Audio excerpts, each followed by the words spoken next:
Back over everything. I double checked here. The brand new distributor was no good. So I got another one, and then it didn't have the internal coil. So now I just decided to take my original one, fix the internal coil, and yeah, I'm very excited. I'll keep you posted. It should fire up. It'll be here today. Whoop whoop. That's what it's all about. All right, I just put the distributor in, and finally.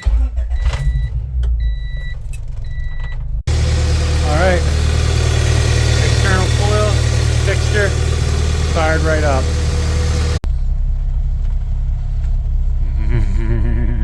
It's alive. It's alive.